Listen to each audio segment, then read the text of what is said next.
की जीत पर सवाल उठा रहे थे कांग्रेसी खेड़ा। काशी के साधु संत ने कांग्रेस को किया बेनकाब। आखिर और कितनी फजीहत करवाएगी कांग्रेस? क्या सत्ता से दूरी कांग्रेस को नहीं हो रही बर्दाश्त?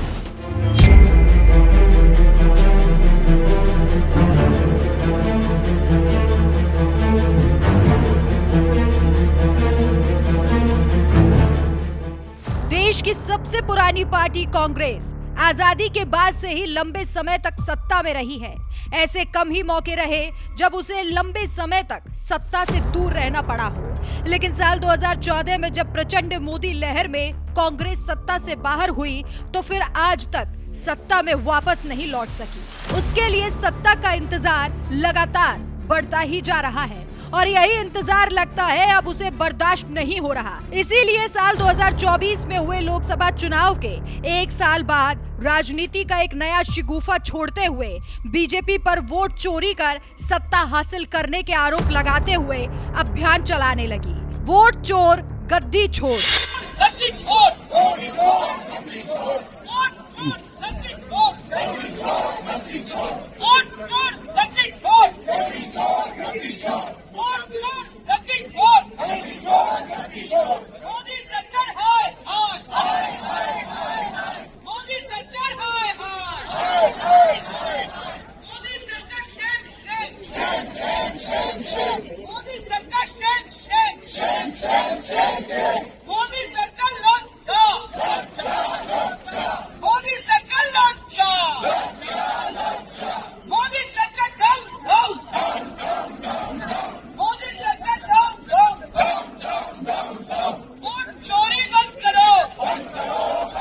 बात यहीं खत्म नहीं होती। उत्तर प्रदेश की जिस काशी लोकसभा सीट से पीएम मोदी साल 2014 से प्रचंड जीत हासिल करते आ रहे हैं, कांग्रेस ने अब उसी पर सवाल उठाना शुरू कर दिया है। 14 अगस्त को ही कांग्रेस की ओर से प्रेस कॉन्फ्रेंस करने आए कांग्रेसी नेता पवन खेड़ा ने सीधे पीएम मोदी पर चोरी के वोट से जीत हासिल करने का गंभीर आरोप लगा दिया।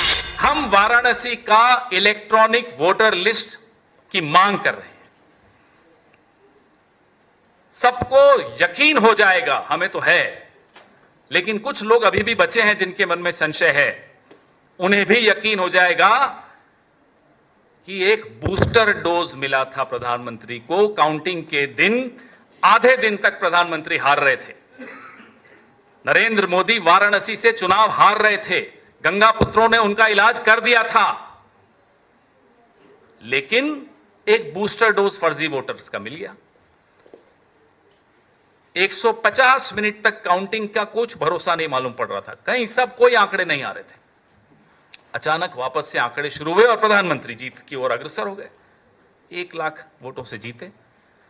अगर ये आंकड़े हमारे पास आ जाते हैं, इलेक्ट्रॉनिक वोटर लिस्ट हमारे पास आ जाती है वाराणसी की, ये साबित हो जाएगा कि प्रधानमंत्री भी गद्दी को चुरा कर बैठे हैं।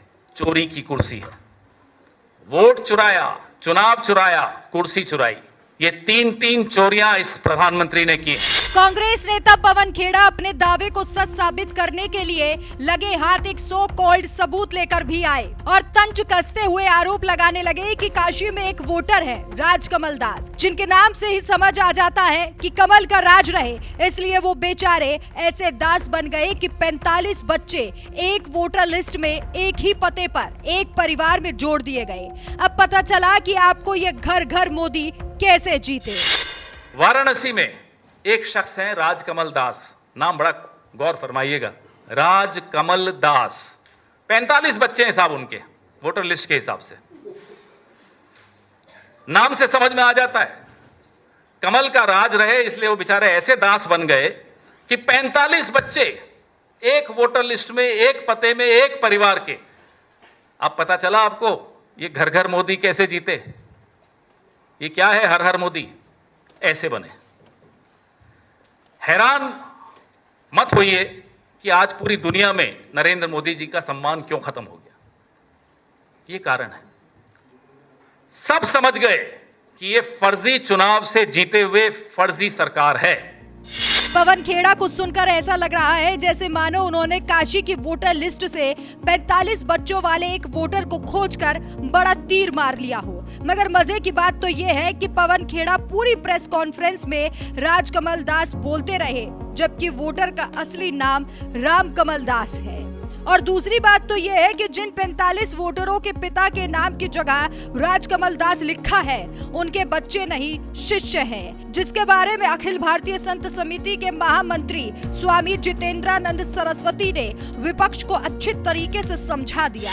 विपक्षी पार्टियां कतिपय माध्यमों से यह समाचार सोशल मीडिया में प्रकाशित कराने में लगी हैं कि एक एक बाबा के 50-50 बच्चे हैं, उसमें वाराणसी से लेकर के अन्य कई स्थानों पे। तो यह उन्हें पता होना चाहिए कि जब हम अपने माता पिता को छोड़ करके आते हैं तो आश्रमों के अंदर रहने वाले ब्रह्मचारी जो 18 वर्ष से अधिक आयु के हैं, जिनका मतदाता परिचय कार्ड बनेगा, या 18 वर्ष से कम है जिनका आधार कार्ड बनेगा, उनमें पिता के स्थान पे उनके गुरु का नाम ही होता है।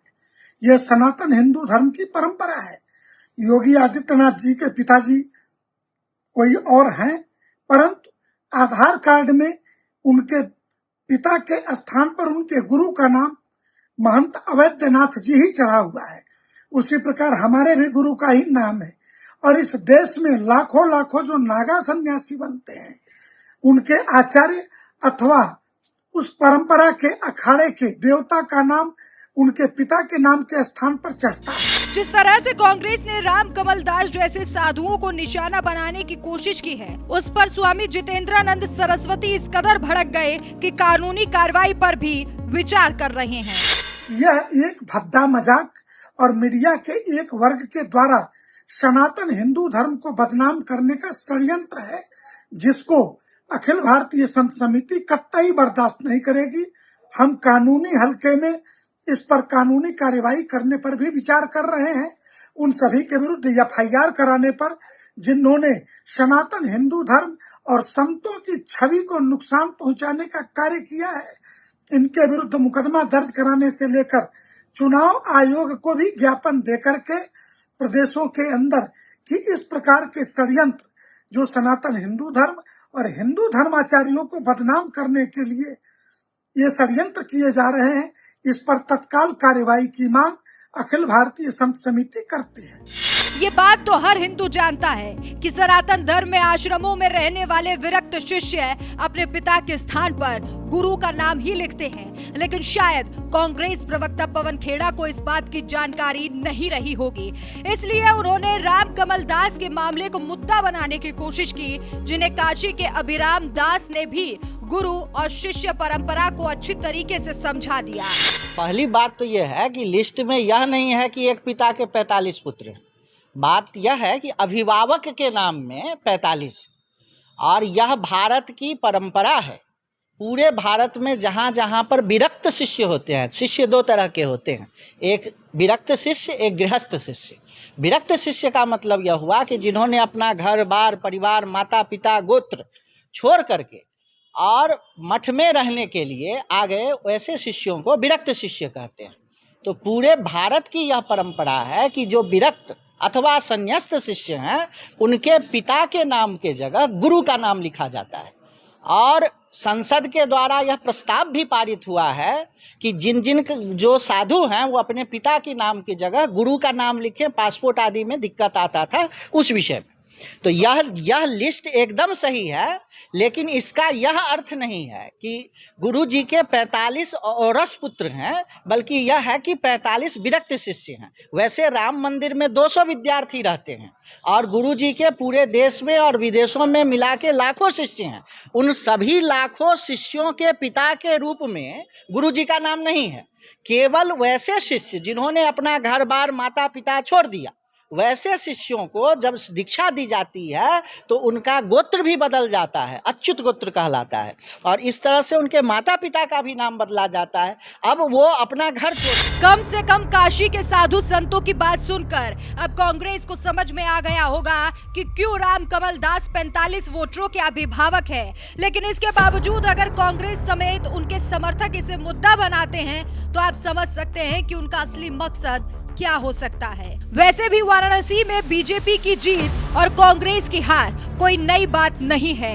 काशी को बीजेपी का गढ़ कहा जाता है, इसलिए 1991 से साल 2024 तक कुल 9 बार लोकसभा चुनाव हुए और सिर्फ एक बार साल 2004 में कांग्रेस को जीत नसीब हुई थी, जबकि 8 बार बीजेपी ने जीत का भगवा गाड़ा। इसी बात से आप समझ सकते हैं कि काशीवासी कांग्रेस को लगातार सिरे से नकारते आ रहे हैं। लेकिन इसके बावजूद जिस तरह से कांग्रेस पीएम मोदी पर वोट चोरी के दम पर जीत हासिल करने का आरोप लगा रही है, उस पर आपका क्या कहना है? आप अपनी राय हमें कमेंट करके जरूर बताएं।